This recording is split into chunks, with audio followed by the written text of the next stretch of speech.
Incroyable les gars, incroyable. Peut-être que Ousmane Dembélé a joué son dernier match avec le Paris Saint-Germain contre Rennes, son club formateur. Eh oui, ironie du sort. En tout cas, apparemment, même si Enrique nous dit en conférence de presse qu'il n'y a pas eu de dispute, qu'il n'y a pas eu de clash, qu'il n'y a pas eu d'embrouille, d'après les informations de l'équipe, ça a été plus loin que ce que dit monsieur Enrique. Donc maintenant, qui a tort, qui a raison? Moi, je me mets du côté de monsieur Enrique parce que c'est pas les joueurs qui font la loi. Déjà, les PDG, les actionnaires, les propriétaires de chaque club déboursent des fois des centaines de milliers d'euros, de millions d'euros pardon, pour un joueur. Dembélé, c'est un joueur qui a été acheté 50 millions d'euros. Et si tu n'arrives pas, et ça c'est le problème du monde d'aujourd'hui,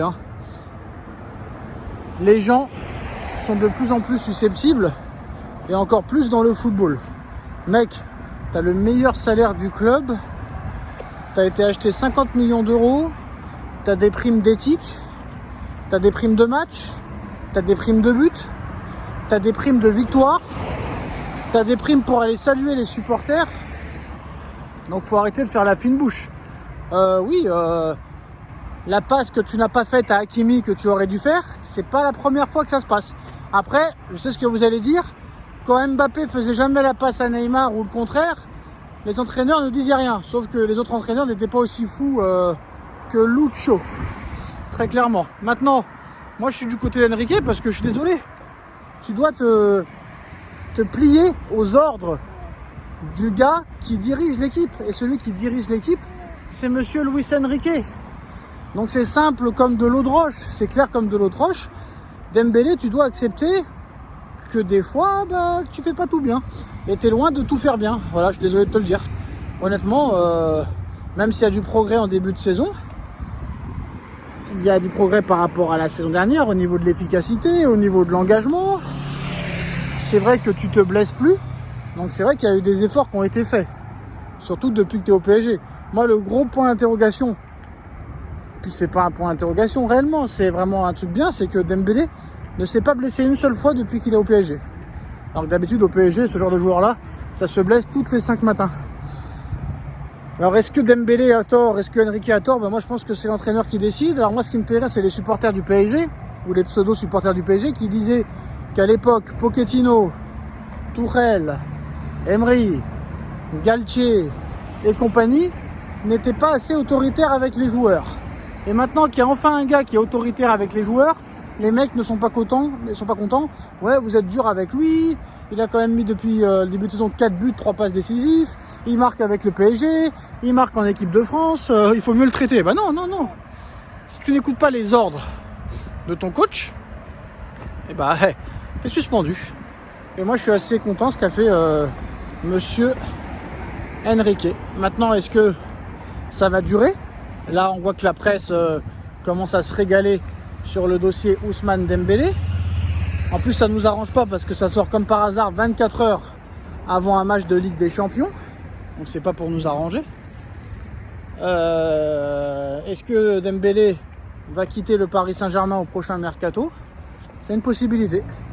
On a vu qu'avec Enrique, ça rigole pas. Regardez Ugarte. Ugarte, il n'a pas écouté. Il est parti. En plus de ça, le PSG l'a bien vendu. Et le mec, maintenant, il est à Manchester United. Et il fait un début de saison catastrophique à l'image de son club. Même si je pense que moi, Ugarte, c'est Enrique qui l'a tué. Et malheureusement, Ugarte n'a pas le mental et la force pour revenir à un niveau qu'il avait avant. Donc voilà. Mais quoi qu'il en soit, Enrique demande beaucoup à ses joueurs. Soit tu écoutes, soit tu travailles, ou soit tu dégages. Et voilà. Si Dembélé fait comme Ugarte, Dembélé quittera le Paris Saint-Germain. Et Paris est prêt à le vendre au prix qu'il l'a acheté, ou un peu plus, c'est-à-dire entre 50 et 60 millions d'euros. Après, qui voudra de Dembélé? Je ne sais pas. Un temps, Liverpool était intéressé. Donc on ne sait pas réellement ce qui va se passer. Le mercato d'hiver arrive très vite en plus. C'est dans 3 mois. C'est un gars qui a toujours voulu jouer en première ligue. Bon, ça peut finir au vinaigre. Lucho, il est complètement fou. Et j'ai l'impression que maintenant, avant, c'est les joueurs qui décidaient. Et maintenant, depuis les Neymar, les Mbappé, les Messi, et maintenant, Ils nous ont tellement fait la misère que les dirigeants parisiens ont décidé que maintenant, ceux qui feraient la loi, c'est les coachs. Et ça aurait dû toujours être depuis 2012, depuis 2011. Donc voilà, donc moi je vais soutenir Enrique. Qu'on perde ou qu'on gagne, moi je suis fier de voir un coach qui prend des risques, qui fait des choix, qui est autoritaire et qui pense au bien de l'équipe avant d'un autre joueur. Et ça c'est bien. Voilà. Maintenant ce soir on verra ce qui se passera. Ce soir la défaite est interdite, hein, comme dans tous les matchs. Mais bon, on sait qu'on a un groupe compliqué, un groupe difficile et Arsenal a fait match nul lors de son premier match et voudra absolument gagner pour éviter de se retrouver dans le ventre mou. Mais ce soir, faut pas perdre. Voilà, l'objectif du PSG ce soir, c'est de ne pas perdre et en plus avec la manière. Mais bon, cette équipe d'Arsenal n'est pas non plus aussi impressionnante que ça. Je pense que Paris quand même a le potentiel pour faire quelque chose ce soir. Voilà, honnêtement. Alors après, la presse rajoute aujourd'hui que Paris veut virer Dembélé et le vendre cet hiver et cherche déjà son remplaçant. Depuis ce qu'il a fait avec Ugarte, tout est possible, j'ai envie de te dire. Hein. Donc c'est une possibilité. Si ce ne sera pas cet hiver, ce sera l'été prochain. À moins qu'il y ait un terrain d'entente, parce qu'il ne faut pas oublier quand même que Monsieur Enrique, c'est pas pour défendre Dembélé, hein, mais Monsieur Enrique a quand même dit qu'il est prêt à payer très cher sa place de stade pour voir Dembouz jouer. Donc il faut toujours faire attention. Après, comme j'ai dit, c'est plus facile de suspendre Monsieur Dembélé qui est très gentil plutôt que Mbappé. Mbappé, tu savais qu'il n'allait pas prolonger. Tu l'as fait jouer contre Dortmund, tu l'as fait jouer au match aller et au retour en pensant peut-être que tu pouvais gagner avec lui.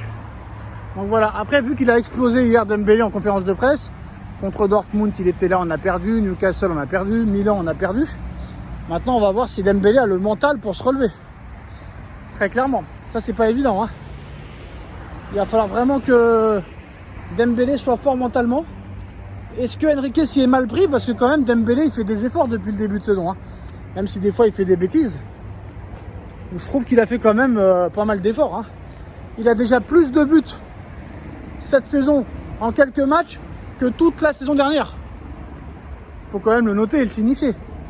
Et voilà, on verra ce soir comment ça va se passer. Si Paris gagne, on dira que Enrique est un génie. Si Paris perd, on dira que Enrique a fait la faute de ne pas mettre Dembélé. Même les chiens s'énervent. Et s'il y a match nul, on dira que peut-être qu'avec Dembélé, tu aurais pu gagner, mais peut-être que tu aurais pu perdre aussi. Voilà, c'est la presse. Dites-moi en commentaire ce que vous en pensez. On se retrouve pour le débrief ce soir. Arsenal PSG.